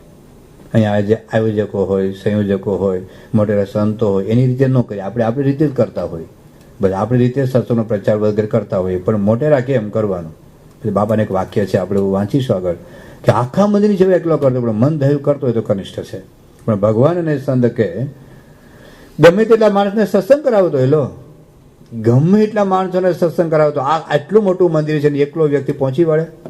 માની લો એકલો વ્યક્તિ આખા મંદિરની બધી જ પ્રવૃત્તિ એકલો સંભાળતો હોય અને ગમે એટલા લંડનમાં જેટલા આપણા ગુજરાતીઓ છે બધાને સત્સંગ કરાવે એવું આયોજન હોય અને બધાને સત્સંગ કરાવતો હોય પણ તે ન્યૂન છે ને એને કોઈક દિવસ વિઘ્ન છે. કારણ કે ઝઘડા થવાના કે આના કઈ બુદ્ધિ નથી, કઈ માન નથી, કઈ ખબર નથી પડતી, હું કરું છું, મારામાં જ આવ્યું છે, મારામાં બુદ્ધિ છે, મારામાં શક્તિ છે, આ લોકો કઈ સમજતા જ નથી, મને પૂછી પૂછીને કરવું જોઈએ. એ અહંકાર આવ્યા કરશે, અવગુણ આવ્યા કરશે. અવગુણ એટલે મોતનું નિશાન. એ અધ્યાત્મ માર્ગમાંથી પડવાના. કે એમ વિઘ્ન છે. ગુણાતીતાન સાહેબ બોલ્યા કે પોતાની રીતે કરશો તો વિઘ્ન છે. હવે કે છે અને જે 3 ટાણા ખાતા હોય, 1 ટાણા નહીં, ખટરસ નહીં, ઉપવાસ નહીં, દાણાપાણા નહીં, 3 ટાણા ખાતો હોય, આરસુ હોય પાછો, લે હુઈ રહેતો હોય આખો દિવસ, ઊંઘતો હોય પાછો, આરસુ બે નહીં, ઊંઘી જ રે પથારી પાથરીને ઊંઘતો હોય. એવી રીતના દોષયુક્ત હોય પાછા. આવો એક નહીં, આવો તો ઢગલાબંધ દોષયુક્ત હોય. પણ જો તે પોતાનું મન ગમતું મૂકીને સંત કહે તેમ કરે તો અધિક છે, ને સંત કહે તેમ કરવું એ નિર્ગુણ છે. મન ગમતું કરવું. શું વાતો લખી છે બધી સાધના તો ગુણા મન સમ લખ્યું છે આની જે પ્રસ્તાવનામાં એ ઘણી વાર સાધના થતી હોય, પોતાની રીતે થતી હોય, પોતાને ગમતું હોય, પોતાને ભાવતું હોય. કારણ કે મનનો સ્વાદ છે ને, મનગમતું કરવાનો બહુ સ્વાદ આવ્યો છે, એટલો અદભુત સ્વાદ આવ્યો છે ને. અને એ સ્વાદમાં આપણને વધારે કોઈ વખાણ કરવાના, પાછા આપણા જેવા પાછા મળી રહેવાના, અને આપણા વખાણ કરે એટલે આપણે ફૂલાવાના, અને ફૂલાવાના એટલે એમાં વિઘ્ન આવવાનું. તો એ મહારાજ કહે છે કે જેટલું મનગમતું મૂકીને કરવાનું છે. હરિચરણ સાગરના થોડાક વાક્ય વાંચું છું, સાંભળજો. અમારા જનોએ મનમુખી ન થવું પણ આજ્ઞામાં રહેવું. Page number 298. મનમુખી થાય તે ભલે અનેક ધર્મ પાળે. સાંભળજો, અનેક ધર્મ પાળે, મહાવૈરાગ્ય વાળો હોય, મારું નામ લે, મારો મહિમા કહે. જોજો આ શબ્દો વાંચો, આંખું રહેવું છે. મહાવૈરાગ્ય વાળો હોય, ધર્મ પાળે, મારું નામ લે, મંત્ર જાપ કરે આખો દિવસ, મારો મહિમા કહે, મને સંભાળીને રોઈ જાય. એમ રોવા માંડે કે મને ઘણા તો એવા બહુ હોય, આમ બાપા વગર રેવાય નહીં, રોવા માંડે, રોઈ જાય. શરીર સૂકવી નાખે, અહોનિશ ધ્યાન કરે, કાવ્ય કીર્તન કરે તો પણ મારાથી વિમુખ છે. સાંભળ્યો, ફરી વખત વાંચું છું, ફરી વખત. અમારા જનોએ મનમુખી ન થવું, આજ્ઞામાં રહેવું. મનમુખી થાય તે ભલે અનેક ધર્મ પાળે, એક નહીં. એ ટીવી નથી જોતો, ધન્યવાદ. પિક્ચર નથી જોતો, ધન્યવાદ. ડુંગળી લસણ નથી ખાતો, ધન્યવાદ. બધા અઠવાડિયે સભા કરે છે, ઘર સભા કરે છે, તિલકતાનો કરે છે, પૂજા પાઠ કરે છે, એકટાણા કરે છે, ઉપવાસ કરે છે, અનેક ધર્મ પાળે છે, મહાવૈરાગ્ય વાળો છે, મારું નામ અખંડ સ્વામિનારાયણ ભજન કરે છે, મારો મહિમા કીધા કરે છે, મને સંભાળીને રોવા માંડે છે. એટલું એનો પ્રેમ વિરહ એનો ચાલે છે. શરીર સૂકવી નાખે છે, ખાતો નથી, પીતો નથી, ખટરસ કરે છે, બધું જ અહોનિશ ધ્યાન કરે છે. કાવ્ય બનાવે, કીર્તનો ગાય, ભજનો ગાય, કથા કરે તો પણ મારાથી વિમુખ છે. ખરું થઈ ગયું ને? હવે એનાથી વિમુખ હોય તો શું લાભ મળવાનો? તો જો આ શબ્દો ભગવાનનું ગમતું કરવાનું છે. બસ બાપાને શું ગમે છે, મને ગમે છે, મને તો બધું ગમે છે, પણ એમને શું ગમે છે એ કરવાનું. બીજી વાતમાં કહ્યું કે મનનું ધાર્યું કરે ત્યાં સુધી જીવું પણ મળતું નથી. ઈશ્વરનું ધાર્યું કરે ત્યારે ઈશ્વર જેવા બને છે. ભગવાનનું ગમતું કરવાની રીત રાખવી. જગતના જીવો પોતાનું ધાર્યું કરવા ઈચ્છે છે. ત્યાગ, જપ, તપ, તીર્થ, વ્રત, યજ્ઞ, બ્રહ્મ, ભોજન તથા નાના પ્રકારના દાન કરે, પણ મનમુખી હોય તેનું કલ્યાણ થતું જ નથી એમ અમે માનીએ છીએ. મુક્તાનંદ કહ્યું કે મન મત થઈને કોટી સાધન કરે, કરોડો સાધન, પણ સદગુરુ શબ્દ વિનો સર્વે કાચું. બીજી અદભુત વાત મહારાજ હરિચરિત્ર સાગરમાં કહે છે, પેજ નંબર 299, કે ભગવાનની મરજીમાં ધામથી પણ અધિક સુખ માને. એટલો ભગવાનની મરજીમાં અક્ષરધામ કરતા વધુ સુખ માને છે. તે સમાન કોઈ ભક્ત, મુક્ત કે સિદ્ધ, પ્રેમ કે અક્ષર નથી. મરજીમાં સુખ માનનારને કઈ દુઃખ રહેતું નથી. સૂર્ય ચડવું અને પૂજા પામવી એ બધું ભગવાનની મરજીથી થતું જાણી બધેમાં આનંદ પામે છે. એવાથી ભગવાન પળ માત્ર થતા દૂર થતા નથી. સુખ માત્ર સાચી સમજણમાં રહેલું છે. સાધન માત્ર તેમાં આવી જાય છે. ગ્રંથ માત્ર રહસ્ય પણ આવી જાય છે. મરજીમાં ન ચાલે તો બધા ગ્રંથો ભલે, તીર્થ વ્રતાદિક સાધનો કરે, અરે બ્રહ્માંડની રચના કરે, પણ ભગવાનના શત્રુ છે. લો, ભગવાનના શત્રુ છે. ભગવાન ગમતું ના કરીએ તો મરજી જાણે તેને સત્સંગ કર્યો છે, બીજાનો ન કર્યા બરાબર છે. મરજી ન સમજતા જય વિજય વૈકુંઠમાંથી પડ્યા. ભગવાનની સેવા કઈ કામ લાગી નહીં, માટે સત્સંગ કરી ભગવાનની મરજીનું ધ્યાન રાખવું. જય વિજય કેમ પડ્યા? ભગવાન ધામમાં હતા, પણ સંતનો દ્રોહ કરે તો પેડા. મહારાજ કે ભગવાનની સેવા કોઈ કામમાં લાગી નથી. ગમે એટલી મંદિરમાં તમે ભોગ આપ્યો હશે, ગમે એટલી સેવા કરી હશે, તન મન ધનથી, અને ગમે એટલો આર્થિક ભોગ ભીરો આપ્યો હશે, પણ ભગવાન ગમતું નથી આ ભાવગુણ ખટપટમાં પડવું.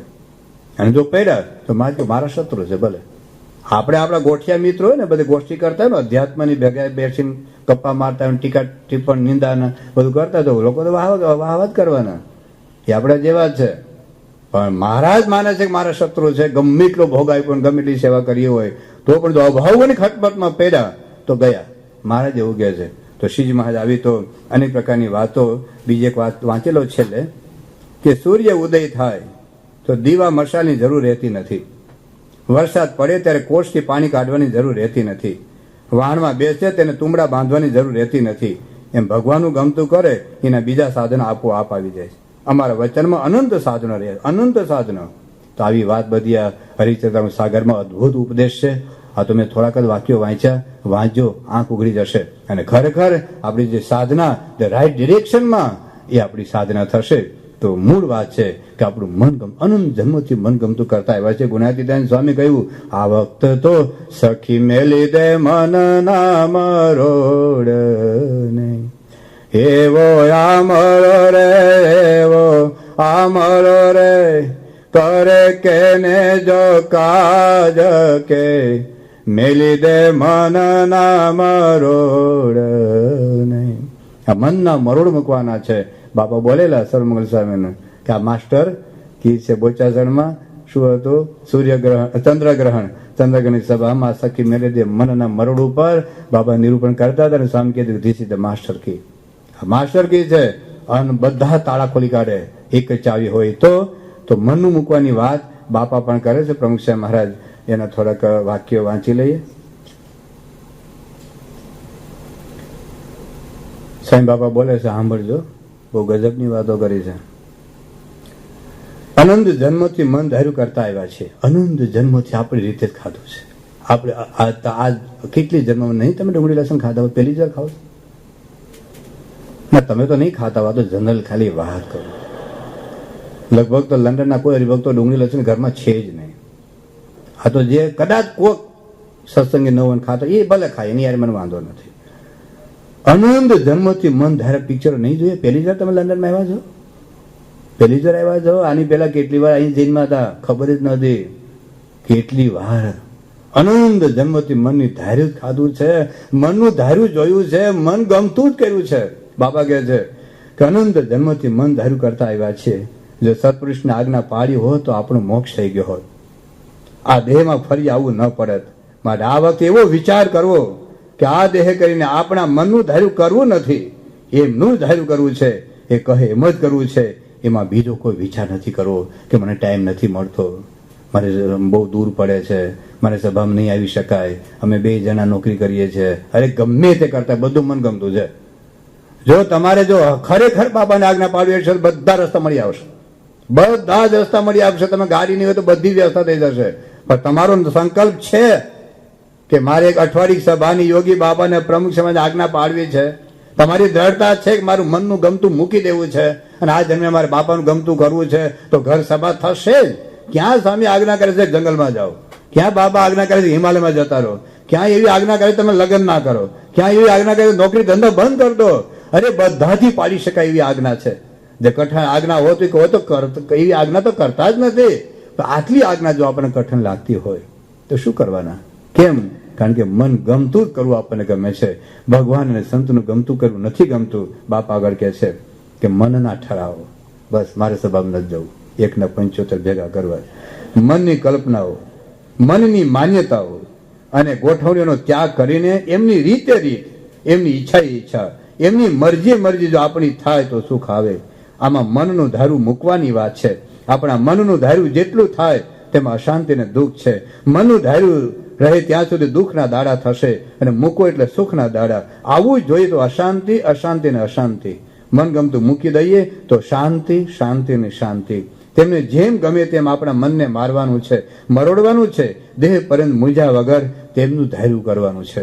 પછી બીજી એક અદભુત વાત કરે છે બાપા, ઉત્તમ થવાની. આ પણ ત્યાં મધુવન શિબિરમાં બોલેલા, ઉત્તમ થવાની, બ્રહ્મરૂપ થવાની કોલસામાંથી હીરા જેવા થવાની આ એક જ ટેકનિક છે. ગુરુમુખી થવું, મનમુખી ન થવું. મન ગમતું મૂકીને ગુરુ કહે તેમ કરવું. આ ટેકનિક કાયમ ગાંઠ વાળીને ભેગી રાખવી. મન ધાર્યું કરવું નથી, પણ સંત કહે તેમ જ કરવું છે. એટલી ગાંઠ આપણે વાળવાની છે. આ હૃદયમાં લખી રાખવું, જેથી જ્યારે મન ધાર્યું થતું હોય ત્યારે યાદ આવે કે હું મન ધાર્યું કરું છું. મારાથી આ ન થાય, મારે મન ધાર્યું તો મૂકવાનું છે. બ્રહ્મરૂપ થવા માટે આ ટેકનિક સિવાય બીજી કોઈ ટેકનિક નથી. બધા શાસ્ત્ર માત્ર વાંચી નાખો, ગમે તે મહાપુરુષ પાસે જાઓ, પણ આ જ વાત આવશે, એમાં કોઈ ફેરફાર નથી. ગમે ત્યાં જાઓ, પણ જેથી તેથી આ વાત સમજશો અને આ રીતે કરશો ત્યારે જ તમારો છૂટકો છે. આજે સમજો કે લાખ વર્ષ કેળી સમજો, આવા સમજે જ છૂટકો છે. જો આપણે આપણું મનગમતું મૂકીએ, મોટા પુરુષને આજ્ઞા પાડીએ અને કહે તેમ જ કરીએ તો જ બ્રહ્મરૂપ થવાશે અને ત્યારે જ આપણને શાંતિ થશે. કેટલી વાતો કરી છે. સમજો તો ખરા, શાંતિથી ઘેર સોફા પર બેસીને ઠંડુ જ્યુસ પીને આ થોડુંક વિચારજો, થોડુંક વાંચજો. આ શબ્દો બાપાના છે. એક શબ્દ ભેળસેળ નથી કરી મેં, જેમ અમારા દેશમાં દૂધમાં પાણી નાખે છે. આમાં કશી ભેળસેળ નથી. ચોખ્ખા એક્ઝેક્ટ કેસેટમાંથી ઉતારેલા બાપાના શબ્દો છે. બાપા શું કે છે આગળ? કે આખી દુનિયાને સત્સંગ થાય. હવે સાંભળજો, આખી દુનિયાને સત્સંગ થાય, સત્સંગનો વિકાસ થાય એવું ગમે તેટલું સારું આયોજન હોય, પણ સત્પુરુષ ના પાડે કે આ નથી કરવું તો તુરત જ તે મૂકી દેવાનું. એ ફેરવા તો ફરી જવાનું. જેમ આ વખતે આપણું આયોજન હતું કે ભાઈ આપણે આટલા બધાને સત્સંગ કરાવવો છે કે કંઈ પારાયણ કરવી છે ને આટલો બધો મોટો સમુદાય કરવો છે, તો બાબાએ ના પાડી દીધું, સંતો મૂકી દીધું, કંઈ વાંધો નહીં. બાબા કે ઊંડા ઉતરો, આપણે લાંબા નથી થવું, પોળા નથી થવું, ટોળા ભેગા નથી કરવા, છે દ્રઢ કરો, તો મૂકી દીધું. ફરી વખત ના બાબા, ફરી વખત અરજી કરી હોત, ફરી વખત પત્ર લખ્યો હોત, ફરી વખત ફોન કર્યો હોત તો બહુ આપણો આગ્રહ હતો. બાબા હા પણ સારું જાઓ, કરો જાઓ, પણ એમાં સુખ ન આવત. આપણા ઘરનું સત્સંગ, આપણા છોકરાઓ ભૂખે મરે ને બીજાને આપણે પેંડા ખવડાવવાના, એવું થાય ને. આપણા છોકરા આવતા નથી મંદિરમાં, પૂજા કરતા નથી, ઘર સભા કરતા નથી, તમે એને પાકા કરો, બીજા ટોળા ભેગા શું કરે. પણ જો મૂકી દીધું, કોઈ વિચાર જ નહીં સંકલ્પ, બાપા આપની ઈચ્છા, બસ તો શું ખાયું અને બધાને સત્સંગ દ્રઢતા થશે. તમારે આ વાત ગમે એટલું આયોજન હોય પણ સામી મૂકે તો મુકાવી દેવાનું. સત્સંગ કરાવો કે વધારો એની ઈચ્છાની વાત છે, પણ એનું ગમતું કરવું એ આપણી સાધના છે. બાપા બોલ્યા આગળ કે જરા પણ મનમાં ડંખ લાગવો ના જોઈએ કે એમની મરજી ઈચ્છા પ્રમાણે સત્સંગ વધે કે ઘટે. આપણે તો એમને જ રાજી કરવા છે ને, તો મનને અમન કરીને કહે તેમ જ કરવું. મનનું મુકાવું તો જરા પણ વિચાર ના આવવો જોઈએ તો રાજી થાય. ગમે તેના કહેવાથી આપણે ના પાડી નહીં કે આને હળી કરી લો એટલે બાપા નો આવ્યા, નહીં તો બાપા તો આવવાના જ હતા. હું સમજાય છે બાપાને? બાપા કહે નાનું રમકડું છે, નાનું રમકડું છે બાપા, જેમ ચાવી ભરાય એ યાર તમે હું સમજો છો બાપાને કે બસ આમને હળી કરે એટલે બાપા નો આવે. બાકી બાપા 100% આવવાના જ હતા. હું આવવાના હતા બાપા? બાપાને ખબર નથી પડતી મારે ક્યાં જવું ક્યારે ન જવું. આપણા મગજમાં હશે ને આ બધા તરંગો ચાલ્યા કરે. તો એ કહ્યું કે ગમે તેના કહેવાથી આપણને ના પાડી હોય કે આજ્ઞા કરી હોય, પણ આપણે તો એ જ વિચાર કે આપણને કેના કોણ છે, જેના થકી મોક્ષ માયનો છે એ જ આપણને કહે છે. પછી ભલે ને બીજા કે ત્રીજાના કહેવાથી કહેતા હોય એ આપણે ન જોવું. આપણે તો સીતાજીની સમજણ દ્રઢ રાખવી, મનમાં બીજો કોઈ તરંગ ઉઠવાનો જ. આવી તો એટલી બધી વાતો આમાં લખી છે, બધું વાંચવાનો આપણી પાસે સમય નથી, પણ મૂળ વાત એટલી જ છે ભાઈઓ, આપણી સાધના છે. મનનું મૂકવું, મનની ગાંઠો છોડવાની છે, અને કે એ જ ગાંઠો આપણે વાળવાની છે. એ જેટલું કરશું એટલું જ આપણું કામ સિદ્ધ થશે. તો મન ગમતું મેલી કરીને હરિ ગમતામાં રહેવું જોઈએ. તો મન ગમતું છોડીને એમનું ગમતું કરવાનું છે.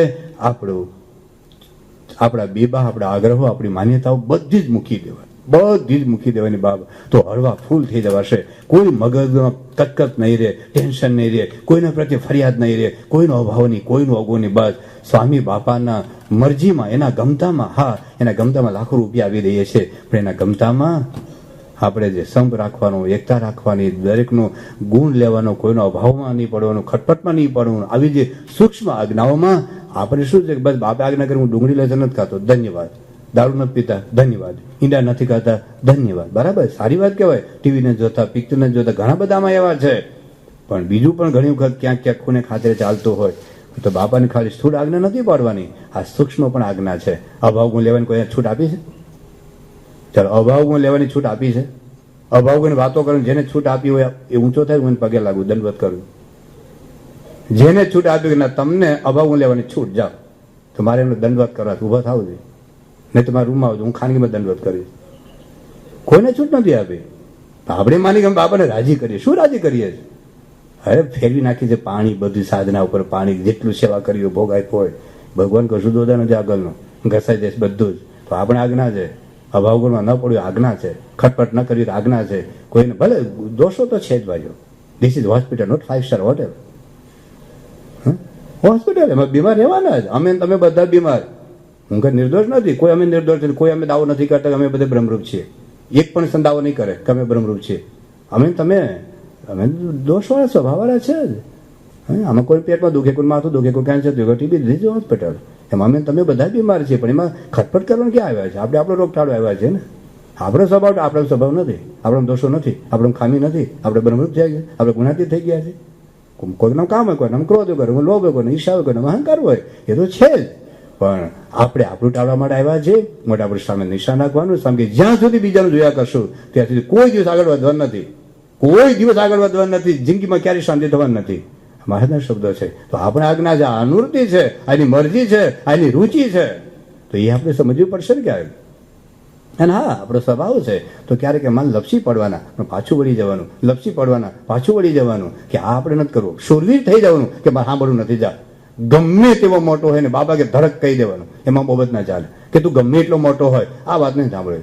તને પ્રશ્ન હોય તો એને તું મળી આવી જા, આ તો બાપાને મળી જા, પણ મારે સાંભળવું જ નથી. ને સાંભળ્યા કરશું તો આપણું જીવન કચરા પેટી જેવું થઈ જશે.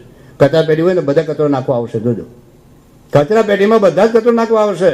એમ આપણું જીવન જો કચરા પેટી આ કેવા આવશે, પેલો કેવા આવશે, ઢીકડો કેવા આવશે, હોજના મન કેવા આવશે કે આમ કરે, પેલો આમ કરે છે, આમ નથી કરતા, આમ નથી કરતા. તો આ બાપાને આજ્ઞા છે? આ બાપાને મરજી પાડીએ છે? આ બાપાને રુચિ પાડીએ છે? આ બાપાને હૈયાના હાર કહેવાય? તો હૈયાના હાર એટલે આ છે. બાપાના લાડીલા એટલે આ છે. બાપા ઉભા થઈને હાર પહેરાવે નથી લાડીલા. એ રાખવું પડે છે, સમજાવવું પડે છે, ફોસલાવવું પડે છે. પણ જો અંતરમાં આ હશે ને તો અરે જિંદગીમાં તમે આમાં બાપાને નજર નહીં પડે ને તો એ આનંદ આવશે. અરે હાર નહીં પડે, વીઆઈપી ટ્રીટમેન્ટ નહીં આપે, તમારે વખાણ નહીં કરે, કશું જ નહીં કરે, તમારી ઉપેક્ષા કરશે તો આનંદ આવશે. એ અંતરનો આનંદ આ છે. શાંતિ તો થશે, બાકી કોટી કલ્પે શાંતિ થવાની નથી. મારે લખ્યું છે. એટલા માટે એમને આજ્ઞા પાડવાની છે. એ આજ્ઞા ક્યારે પડે? એ આજ્ઞા ક્યારે પડે? તો થોડાક મુદ્દાઓ આપણે જોઈ લઈએ. પહેલી વાત, મહિમા. મહિમા જો મહાત્મ્ય જ્ઞાને સહિત નિશ્ચય હોય તો કોઈ આજ્ઞા લોપાય નહીં. લોહીનું ત્રીજું વચરામત, ઘણા બધા વચરામમાં વાત કરી છે કે જો ભગવાનનું મહાત્મ્ય જ્ઞાને સહિત નિશ્ચય હોય, મહિમા હોય, એની મોટા સમજે વર્તાનું ત્રીજું કે દેવો પણ જો ભગવાનની આજ્ઞામાં રહેતા હોય તો મારે તેની આજ્ઞામાં રહેવું જ જોઈએ ને. મધ્યનું 66મું. આવા ઘણા બધા વચરામમાં મહારાજે વાત કરી છે કે ભગવાનનો મહિમા હોય આ તો આજ્ઞા પાડાય જ. પ્રથમના 78માં વચરામનો પ્રશ્ન પૂછ્યો છે કે જ્યારે ભગવાન ભેગા હોય ત્યારે તો આજ્ઞા પડાય, પણ ભગવાનથી દૂર જાઓ તો કેવી રીતે મર્યાદા રહે? મારે કે ભગવાન મારા ભેગા છે, ભગવાન અંતર્યામી છે, ભગવાન સર્વજ્ઞ છે, ભગવાન સર્વમાં છે. તો મારી સાથે ગમે તે જગ્યાએ હું જાઉં, એકલો અમેરિકામાં જાઉં ને તો ભગવાન તો મારા ભેગા છે ને. તો અમેરિકામાં કદાચ કોઈ ન હોય, કોઈ ગુજરાતી ન હોય એવી હોટેલમાં તમે ગયા હો તો ભગવાન તો આપણે ભેગા છો. ત્યાં ટીવી ના જ જવાય. અરે રૂમ બંધ કર્યું ત્યાં તો રૂમમાં એક રૂમમાં ટીવી હોય છે ને, અને ભાત બધા ટીવી ચેનલો હોય. રૂમમાં કોઈ નથી, તમે એકલા જ છો. તમે બિઝનેસ માટે અમેરિકા ગયા અને હોટેલમાં ઉતર્યા, હોટેલમાં ભાતની ટીવી છે, ભાતની ચેનલ, તમે જોવાય. પછી ભગવાનને જો તમારી સાથે માનો, પ્રમુખ સાહેબ તમારી સાથે છે, તમારી બધી ક્રિયા જોઈએ છે, તો ટીવી ઓન થાય જ નહીં, થાય જ નહીં. તો એ જે પ્રથમના 78માં આ વાત કરી છે કે ભગવાન અણુમાં વ્યાપીને રહેલા છે, એ સમજાશે તો આજ્ઞા પડાશે. તો ભગવાનનો મહિમા, ભગવાન સર્વ કરતા સમજો, સમર્થ સમજો, એ મારી સાથે છે, તો એ બળ આપવાના છે, એ હિંમત આપવાના છે, એ શક્તિ આપવાના છે, એ પ્રેરણા આપવાના છે, અને સતત મારી સાથે છે. તો એવો એક વિચાર હશે તો આજ્ઞા પડશે. બીજી વાત છે પ્રીતિ, હેત. કાર્યાણીનું 11મું વચનામૃત. મહારાજ કીધું હેતનું લક્ષણ શું? હા, તમે કાલે વાત કરી ને પેલી પ્રેમ ગલી. લોકો કે પ્રેમ ગલી શું છે? બીજું કઈ છે નહીં. ફરી વખત સ્પષ્ટતા કરી દઉં. આ તો બાપા જો લિફ્ટમાંથી આ બાજુ આવે છે ને દર્શન કરીને, અમારા રિપોર્ટમાં પ્રિયદર્શન સ્વામી પ્રેમ ગલી નામ આપેલું. એટલે એ ત્યાં બાબા દર્શન કરીને આવ્યો તો બધા પ્રેમી ભક્તો બધા ઉભા હોય, બાળકો, કિશોરો, હરિભક્તો બધા ભાતની એક્શન કરીને બાબાને રાજી કરતા. તો સારું છે, કરવું જોઈએ. બાપા આપણે એક્શન કરે તો સ્મૃતિ રહી જાય. એમાં કે તમે ખોટું કરો છો એવું કંઈ નથી, પણ એટલું પૂરતું નથી. તો પ્રીતિનું લક્ષણ આ છે. હેતનું લક્ષણ એનું ગમતું થાય. તો ટીવી જોઈ બાપાને ગમે છે, પિક્ચર જોઈ બાપાને ગમે છે, ગુટકા ખાવી બાપાને ગમે છે, તમારા દીકરા કે દીકરીના લગ્નમાં ગરબા ગોઠવે બાપાને ગમે છે. નક્કી તમે કરો, તમે નક્કી કરો. તમારે જો બાપા ડાયરેક્ટ ડાયલી મને પૂછી લેજો કે બાપા મારા બધા રાજી છે, ભલે ગરબા રમાડું. તો રાજી હોય મને કશો વાંધો નહીં, મારે દલાલ વચ્ચે ન થવું. જો બાબા તમારા પર રાજી હોય કે તમે ગરબા રમો રમાડો, હું તો રાજી છું. પિક્ચર જુઓ, અરે ડુંગળી લસણ ખાવો, હું તો રાજી જ છું તમારા પર. કારણ કે આ મંદિર તમે વેચાઈ જઈને બાંધ્યું છે, એટલે હું તો બહુ રાજી તમારા પર. હું તો તમે તો મારા હૈયાના હાર છો, ભલે પિક્ચર જુઓ, ભલે નાચો, ભલે કૂદો. જો તમને બાપા એવું કે તો મને કશો વાંધો નથી હો, કારણ કે ડાયરેક્ટ ડાયલિંગ તમારે છે, મારે હું કેમ વચ્ચે દલાલ થવું. પણ નહીં કે મહારાજ કોઈ દિવસ નહીં કે, કારણ કે એમની મરજી આ છે, એમને કરાવવું આ છે તો એ કરાવવું છે. તો એક વખતે આણંદના ઓલા નડિયાદને હરિભક્ત હતા, દરરોજ ત્યાં મંદિર દર્શન, આમ તો બિચારો રિક્ષા ચલાવે, હાવ સામાન્ય છે. એક વખત દીકરાએ ટીવીનો આગ્રહ કર્યો. એની બાપ કીધું ટીવી લાવ્યું તો તું મારા ઘરમાં નહીં, ટીવી આ ઘરમાં નહીં ચાલે. બાપા પાસે પ્રસંગ કહેવા તો સ્વામી કે મારે આવા સત્સંગી જોઈએ છે, આવા સત્સંગ. સ્વામી કે ભગતજી મહારાજ, સ્વામી ઓલા અક્ષરના હસ્તાક્ષરમાં લખ્યું છે સ્વામી કે ભગતજી મહારાજ જેવા એક હરિભક્તને તૈયાર કરવા છે, આ સત્સંગના ધણી થઈને રહે ને એવા તૈયાર કરે. વાંચો અક્ષરના હસ્તાક્ષર.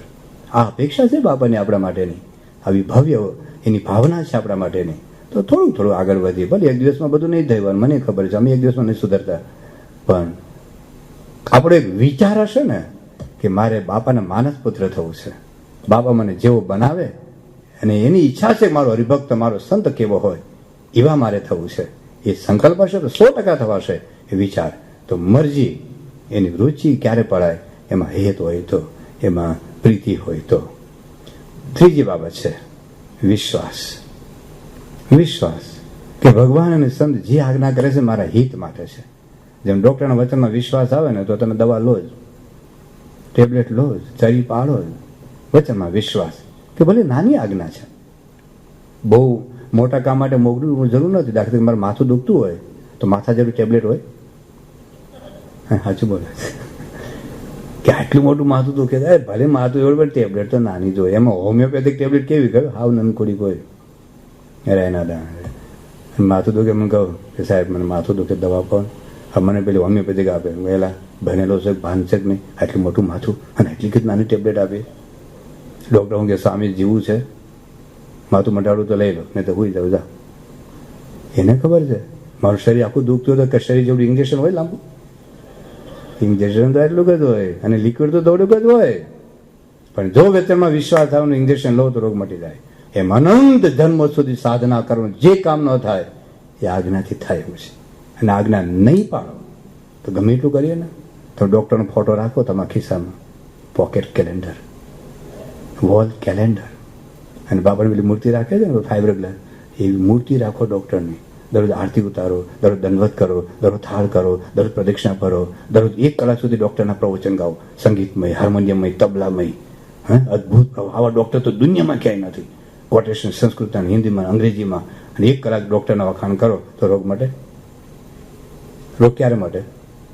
દવા લો ત્યારે. એનો અર્થ એવું નથી કે પ્રમુખનું પોકેટ કેલેન્ડર ના રાખવું, ઘણા બૈરાન રાખતા હોય, અથવા તો એક્ટ્રેસ ના રાખે. તો બાપાનો રાખવાનો એ તો ડિવાઇન રેઝ ટ્રીટમેન્ટ.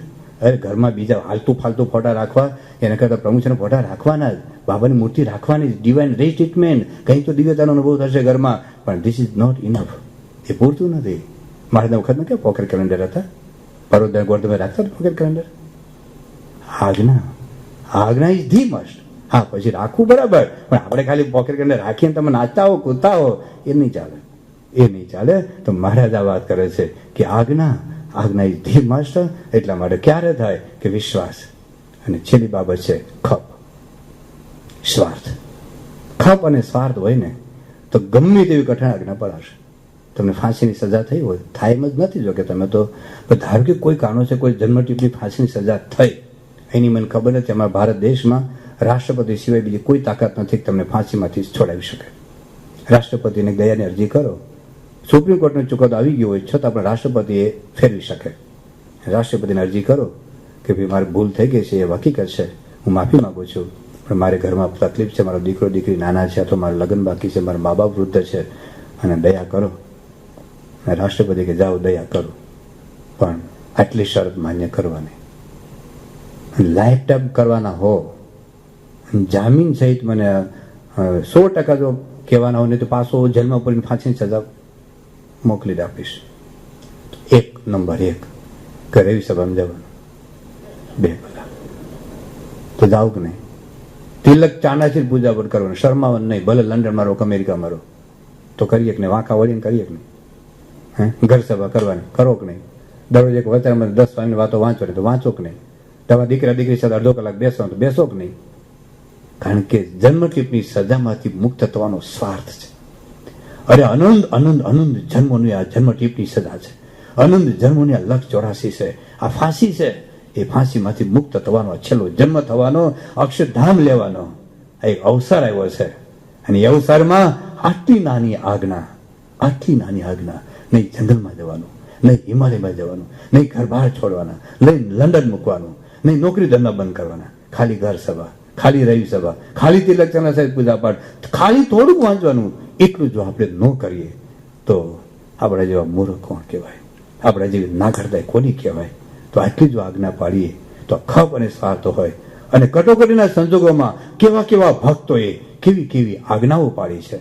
એ દાદા ખાચાના પ્રસંગો જુઓ, પર્વતભાઈના પ્રસંગો જુઓ, શિવલાલ શેઠના પ્રસંગો જુઓ, પછી આ યોગી બાપા, શાસ્ત્રી મહારાજ, ભગતજી મહારાજ, પ્રમુખ સ્વામીના પ્રસંગો જુઓ. કેવા કેવા સંજોગોમાં કેવી કઠણ આજ્ઞાઓ એમને પાડી છે. એ વાંચીએ ને તો પ્રેરણા મળે કે આપણે પણ આવી આજ્ઞા પાડવાની હોય છે. આપણે પણ તો આપણને બળ મળે, પ્રેરણા મળે અને આપણે પાડી શકીશું એવો એક કોન્ફિડન્સ, એવો એક આત્મવિશ્વાસ એ આપણામાં કે 6 કલાક ડ્રાઇવિંગ કરીને જો રવિ સભામાં જઈ શકતો હોય માણસ, અને 3 વર્ષમાં એક રવિ સભા ન છોડ્યો હોય, 1 મિનિટ મોડો ન પડ્યો હોય, એ જો ઓકલેન્ડમાં આજ્ઞા પાડી શકતો, આ પ્રસંગ સાંભળીએ ને તો આપણને તો 10 મિનિટ હોય, દૂર 15 મિનિટ હોય, 1 કલાક હોય, કદાચ 1.5 કલાક હોય, 1 કલાક 2 કલાક હોય તો ભલે એટલા એક દિવસ મારે જોબ નથી કરવી, ભલે એટલા પૈસા ઓછા કમાવું, ભલે હું અડધો રોટલો ખાઈને પાણી પીને હુઈ જઈશ, પણ મારે બાપાની આજ્ઞા પાડવી છે, મારે રવિ સભામાં જવું છે, અઠવાડિયે સભામાં જવું છે, એ નક્કી કરવું પડશે. તો ટૂંકમાં આ અનુવૃત્તિરૂપ ભક્તિ, આ બહુ અદભુત ભક્તિ છે, આ દિવ્ય ભક્તિ છે, આ માસ્ટર કી છે, આ સ્વરૂપ નિષ્ઠા, આ સ્વધર્મ નિષ્ઠાનો એક ભાગ ભક્તિ. ભક્તિમાં આપણે 3 પ્રકારની ભક્તિ જોઈ.